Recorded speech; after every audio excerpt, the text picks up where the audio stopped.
Live. You're listening to Live with the podcast. Na mama amemove on, ameolewa na maisha yake mengine kabisa. Lakini wewe mwanaume, watoto wako hao, yani unataka kuwaona, yani leo unaongelea kuwaona watoto, tuwaona labda mwakani mara moja. Au after 8 months. Kuna nadhani Bukuku, mimi na wote wanaume, so we sit around tunaongea. Kuna watu ambao unaweza kuongea nao mwisho na kwambia you know what, mtoto atamtafuta babake. Not because and again it doesn't mean it's right. Na naomba ni tueleweke kitu kwa sababu mimi ni katika wale watu ambao naamini sana kama mzazi uwe involved kwenye malezi ya mtoto wako. Lakini we all know it takes two. Yani especially tukao tumeachana, ili uwe involved lazima mwenzangu ukubali na mimi lazima nikubali. Especially pia inapokuja kwamba labda watoto wanakaa kwa mmoja wetu. Kwa lazima wote tukubaliane. Vinginevyo sisi kuja kwako unaleta fujo na kuja kwako. Yani it cannot work. Right? Lakini kama ulivyosema, kutokana na huo ugumu uliopo sometimes either hatukuwa uncouple vizuri, hatukuachana vizuri, hatuja process issues zetu vizuri, na background zetu zilizokuwa kwenye kuachana kwetu tunakutana na trauma zetu, kwa labda babangu aliwahi kumwacha mama na wewe tena umeniacha mimi, kwa hiyo ni kama yule na yule mimi simpendi, kwa hiyo ni kama yule, mwisho wake nitakisha mwanangu ateseki kama wewe. And if you trickle it down, kuna mambo we are the product of our environment, right? Kuna traumas nyingi ambazo zimetushape kwa hapa. Na labda hatujawahi kudeal nazo, hatujawahi kuona wakina Nadia ambao you understand, na tunawakwepa tunaona mambo ya kizungu, wakati ukweli ni kwamba ni tunahitaji hivyo. So kutokana na hivyo vitu vyote vina compound and then inapotokea mimi na wewe tunaachana, naona ndio yale niliyakimbia yametokea. Sasa huyu nitamnyosha na matokeo yake na kunyosha wewe, nikijua na wanyosha na wengine wale kufanya kama vitu mambo kama haya. Unaona? Na ndio maana tukikaa na washikaji tukiongea, tuna washikaji open anakuambia say Michael na miss mwanangu, lakini 5 years na bila akikua atanitafuta. Lakini story alizonazo kule ni kwamba baba yako ni mshenzi, hajali afanye. Na ndio kilio cha wanaume wengi sana. And this is why katika one of these episodes tuna mpango kumtafuta mwanasheria pia aje azungumze kwamba ni sheria zinamlinda vipi mwanaume kwenye haya mambo. Kwa sababu na nadhani pia kutokana na mambo pia wanaume wengi hatupendi struggles haya mambo. Sijui nenda ustawi, tafuta sheria. Ni mwisho unaona kwamba hicho si mtoto bwana. Yaani kwa nini tufike huko basi? Unajua mtoto atamtafuta baba yake. Yes. It is a safe hub kwetu. Yes. Kwa sababu gani? Wanaume by nature tulivyo. Tukifocus sehemu tumefocus. So if I am striving tafuta maisha, tunapambana hela nini, ukaniongezea na issue ya mtoto nao iwe ni sehemu ya mapambano yangu, unaanza kunitoa kwenye reli. Nitaharibu kazini, nitafanya nini? Sasa a safe hub ni kwamba wewe una wasiwasi gani? Mtoto wako sio mtoto wako. Ambiana sana yule mwanao. Mwanao sio mwanao. Yule mwanangu bwana, hujacheki DNA, lakini unajua wanaume wengi ni walezi. Wengi watoto wetu ni watoto wa jina la mwisho. Dalili afisa kabudi ya sababu ya social fathers. Exactly. Mama ndio mtoto. Kwa hiyo bwana, mtoto wangu, mtoto wako asa una shida gani? Si mwanao. So hata aende wapi nini kote anatambulika kama fulani baruti. Relax man, enjoy your beer, enjoy your coffee, piga mzigo, tengeneza hela. Unaelewa? Kwa hiyo ikishafika hivyo tunasema jamaa iko sahihi, unajua hapo unapewa mifano ujue. Sasa na mifano wengi wametusua, kwa sababu uhalisia ni kwamba hii ndio nafasi ya Nadia sasa. Psychologically yani wanaume hatuwezi kuhandle stress nyingi. Na ndio maana as much as watu tunatona sisi miamba kweli ni kwamba mchenaji. Na ndio maana utakuta hata attempts za suicide za kwa wanaume ni lethal. Yani anahakisha anatumia means ambayo akitusua amekwenda basi. Yani akitusua kama kweli ni kwa it was not my time.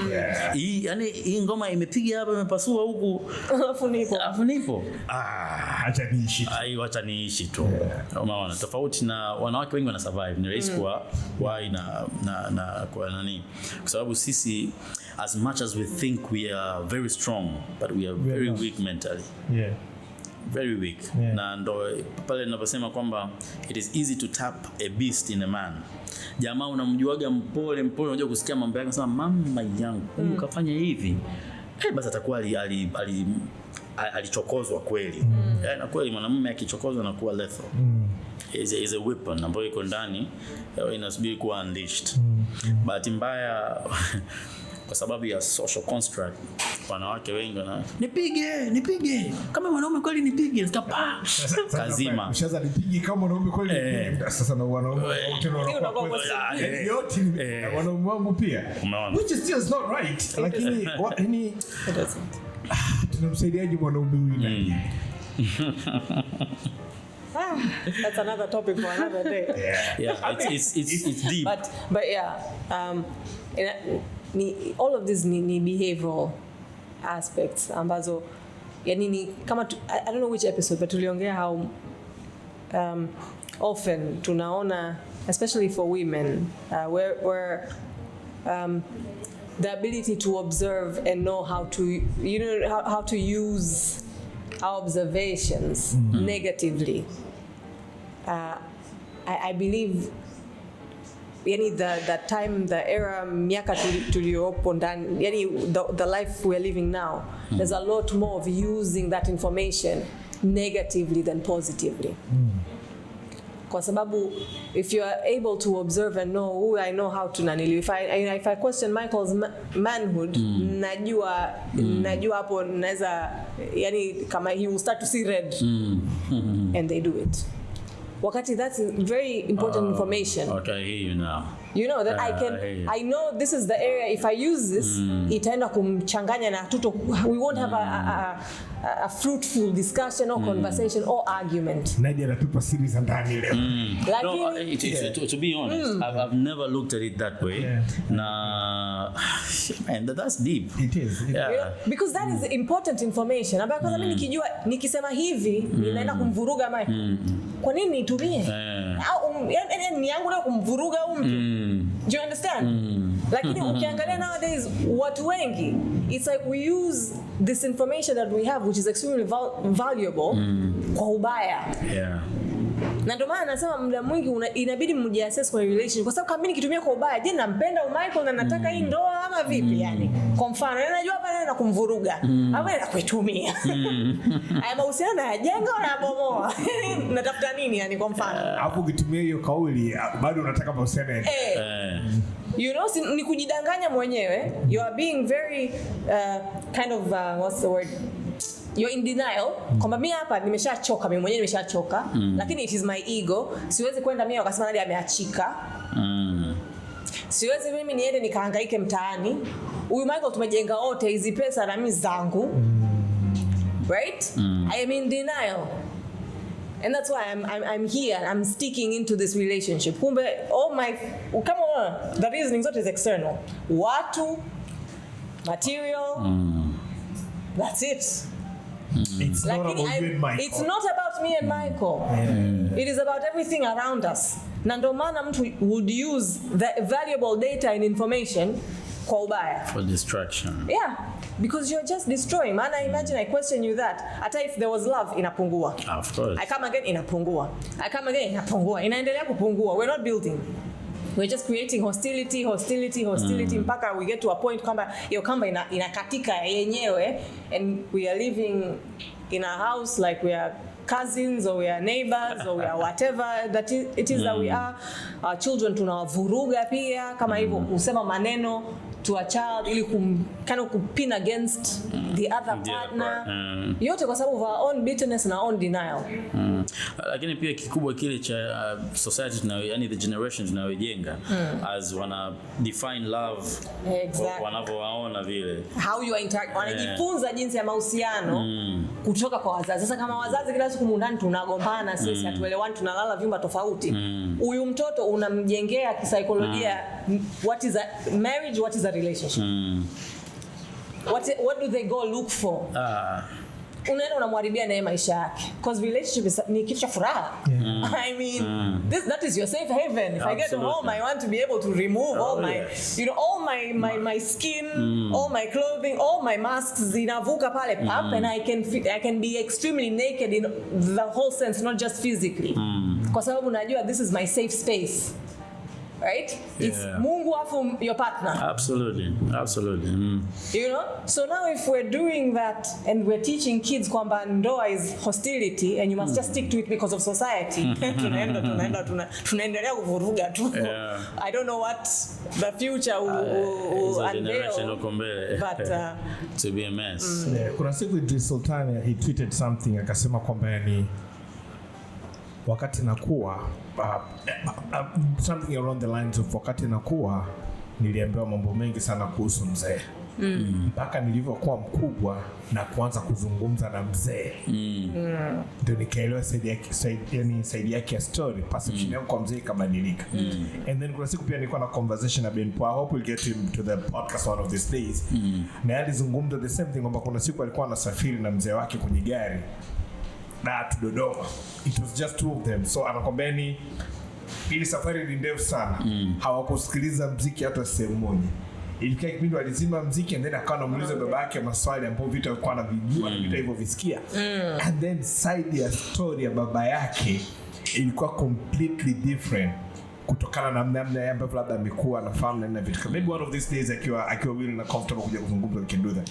But point ilikuwa ni kwamba ni hao ni baadhi ambao walipata bahati ya kuja kuzungumza na baba zao. Kwa hiyo perception yao ikabadilika, labda heshima ikarudi, wakaanza kumwona baba, kwa sababu perception kwa mama ibadiliki. Yani mama ni mama tu, you know. Hata kuabandon. Yani mama ni mama. Yani katika viumbe ambao wamepatia maisha ni mama. Yani mama can do no wrong, right? Lakini baba mara nyingi unaweza kuwa big babu wewe potea 20 years alafu mama apotea 20 years. Tuone nani atarudi atapokelewa vizuri. Yani mama anakumbatiwa kwanza kabla hajasema chochote. Sure ulizingua lakini. Unapewa. I mean there's a different bond. Unajua you build that 9 months wanna build relationship. There's an emotional, physical, you know, totally understandable. But what triggered me au kichonifanya nifikirie wakati tunazungumza mambo ni kwamba inapokuja swala la co-parenting na kama hamko sawa, hii ndio image inayotokea kwamba mara nyingi mtoto atakuwa atajua kwa Michael kama mshua Michael no kwamba mimi kama Michael nimeamua kuwa kimya, nimeamua ku step back kwa sababu baby I need to protect my son. Of course it comes with the cost.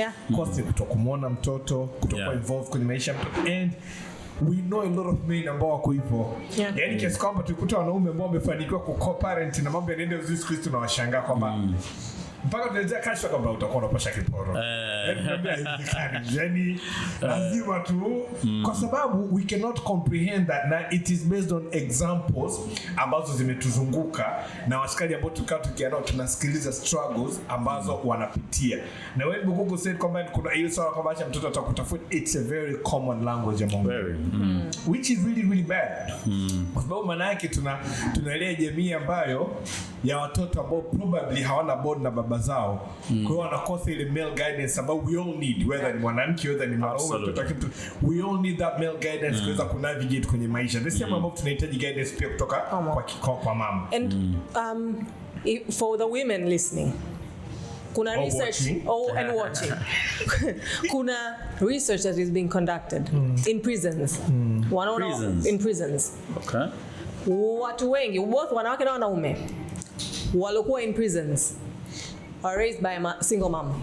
The father was not present. It just gives us data pia kwamba uwepo wa baba ni muhimu kwenye maisha ya mtoto when it comes to just behavior, all-roundedness. Sio kwamba kusema kukua na mama peke yake it puts you in a negative space. No, inasema kwamba na baba ana sehemu kumjenga mtoto ambayo ni muhimu. You know? So najua our laws nini zinampa mama kipaumbele, but wameona waliolelewa na baba peke yake turn out better than waliolelewa na mama peke yake. I'll give you one better. I'm listening to this podcast I love called The Real Dictators. A lot of those dictators father figure hakuna. Like a lot of the, if you go back and look at history, a lot of those dictators ambao walikuja kuwa, the Adolf Hitler, Stalin, Kim Jong, like a lot of them, ukiwaangalia growing up, father figure iko either baba kwa involved au upate ile proper male guidance, like hiyo ipo. Wapo ambao baba alikuwepo. You have your outliers. You have your outliers, lakini wengi wao ambao tumewasoma na tumewasikia. You look at that style. Now, I don't know ina relate vipi, lakini point ya msingi ni kwamba we all know kwamba ile guidance ya baba kuwepo kwenye maisha ni muhimu. Kwa sababu tunaona impact yake, na it has to reach a point ambao lazima tuweze kukubaliana, especially mtoto anapokuwa involved. Yeah. And to start to not use children as a weapon, but actually, kwa sababu wengi wanasema tuwafikirie watoto, hamwafikirie watoto ukweli. Mnawatumia watoto. So let us actually tuwafikirie watoto. Kwa sababu as there's male, female, there's night, there's day. Right? There needs to be a father and a mother. Yani there's that guidance, and uweze ukaibypass. Yani uweze ukasema tu mtoto tutamraise under feminine energy or just with feminine guidance. Lazima kuwe na the masculine. Be it mtoto wa kike au mtoto wa kiume. Yani ni muhimu. Yani there is a reason why ukiangalia a lot of things exist in duality. Yes, no. Right? Dark, light, whatever, night and day, sun and moon, yin and yang, if that makes sense, but yeah. Lazima zombili ziwe. We cannot survive if it's just day every day. Tutalala sangapi? We need the darkness ili kutrigger our circadian rhythm tuweze kulala yani. Ndio maana watu wanapata shida hata during winters, people get a lot of seasonal depression kwa sababu jua hamna.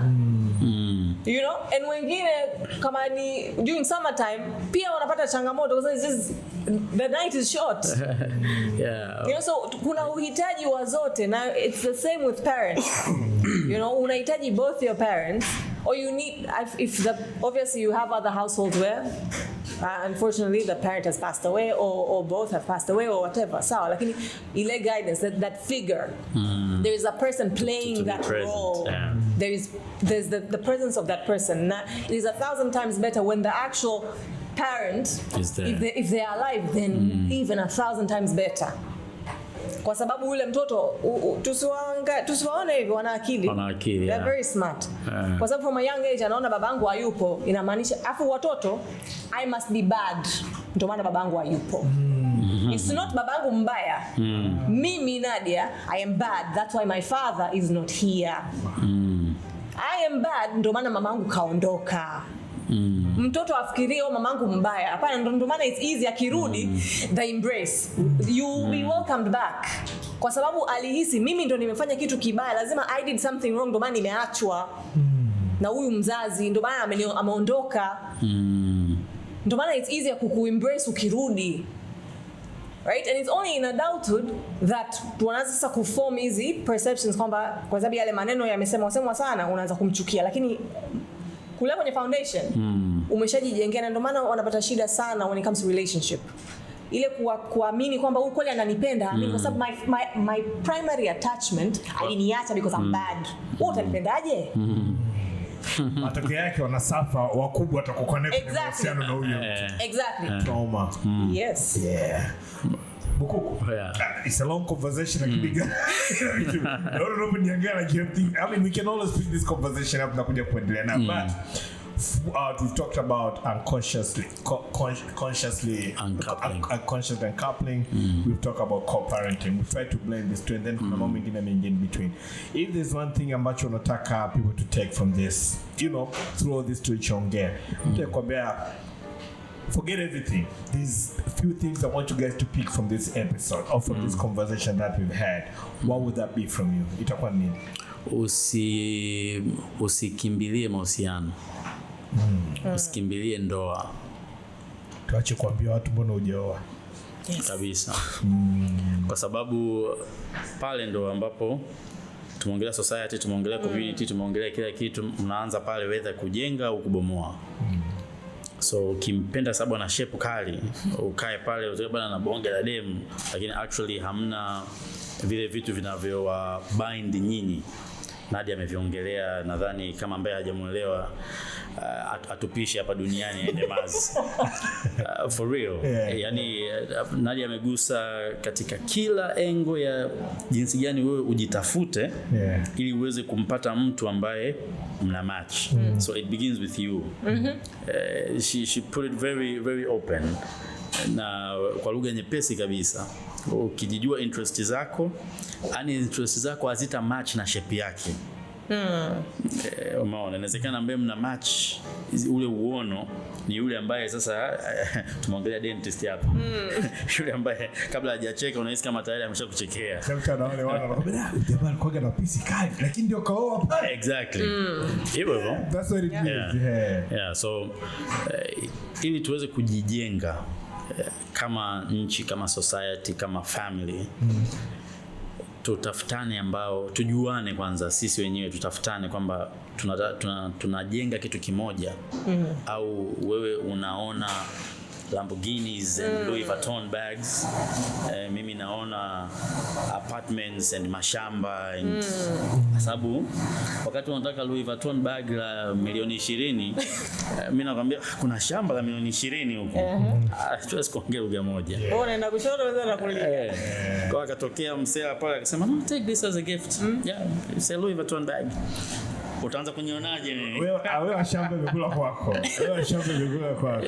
Very true. That's ambacho kwa haraka kabisa naweza kusema, yani ili tusilete trauma kwa watoto, vizazi vyetu, generation zetu, sababu inaanzia hapo. Yeah, 100%. Unaposema leo nataka kuingia kwenye mahusiano ya kimungu, ndoa na huyu, maana yake unaenda kutengeneza family. Na afu kitu kingine nakumbuka, unajua watu wengi